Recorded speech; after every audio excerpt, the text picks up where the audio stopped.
Now, representatives of nearly 200 countries are in the Mexican resort of Cancun this week. Lucky them, for the UN's 16th Climate Change Conference. But getting a global deal on global warming will be tough given the political climate in Washington. A key participant in the talks is the Organization for Economic Cooperation and Development, a 33-country organization devoted to boosting economic growth and the living standards of its members. Director General Angel Gurria joins us now from Cancun. Angel, thanks so much for joining us. We want to talk about climate change, which you're there for. But first, I want to get to the problems in Europe, because people are literally dying in riots as we speak. If you don't take care of those, I guess climate change is a secondary concern. How do you think the debt crisis is going? Well, climate change is as urgent as dealing with the European debt problems. But let me go first to Europe. I think we managed to ring-fence Greece. We're now ring-fencing Ireland. Institutionally, the networks are being created. The rules are being discussed. It's just that it has to be done among 27 countries. We're used to the United States discussing something and deciding something.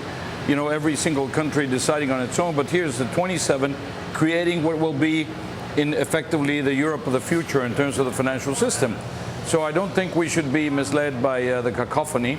There is an institutional building that is going on, and we're going to be better off for it. But more and more people, Angel, are telling us on this show they think that the Eurozone may fall apart because of this. You see the frustration that Germany has with other countries trying to raise more money. A lot of people are saying maybe they can't even afford to bail out Spain and Portugal if they need to do that.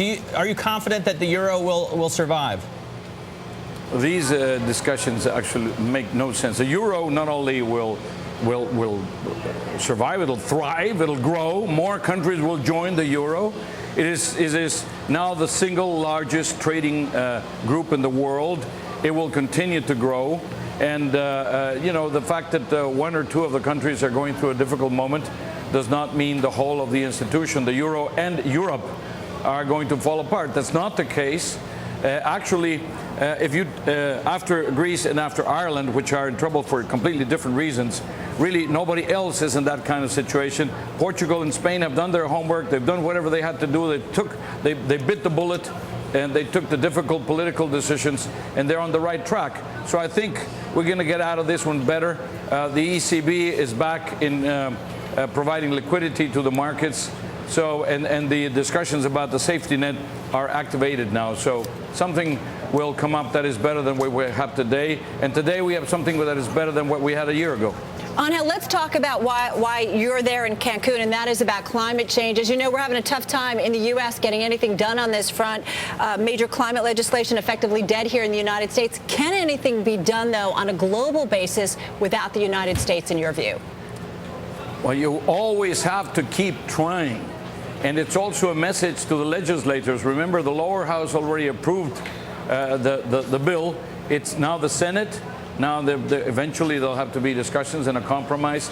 But this is one of the most urgent issues, because what we decide today will affect the life of our children and our grandchildren. Therefore, we have to keep at it, regardless of the political atmosphere, regardless of the fact that we have a crisis. We should not let the crisis interfere and be used as an excuse not to take the right decisions on climate change. What about, though, China, Russia, and Brazil? I mean, they're not effectively your members. I mean, how do you get anything done effectively without their participation?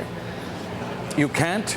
If you don't have China, if you don't have India, if you don't have Brazil, you will not succeed. Also because many of the other members will say, well, if these big players who are also large emitters are not going to subject themselves to a certain discipline, but we have to start by having the same discipline, and perhaps even more, preaching by example with the large developed countries. The commitments that are on the table today with the large developed countries, even if they could be done at 100%, are not enough. You have to go like 50% more in order to make a sense with the numbers and with this maximum warming of 2 degrees. Angel, we've got 30 seconds left here, though. Is it realistic, though, at a time when so many countries are still dealing with a rough economy, look at the crisis over in Europe, to kind of make any, take any significant steps here when they're dealing with those situations at the same time? Just quickly, if you could. This is the single most important medium and long-term challenge of mankind. We should not let the short-term crisis affect our judgment we should persevere. We should get a deal. If it's not in Mexico, it'll be in South Africa. But we have to get out of the crisis. Will pass. The challenge of climate change will not pass if we don't address it now. All right, we've got to run. Angel, thank you so much for finding time for Matt and me. We appreciate it. Angel Gurria joining us live there from Cancun.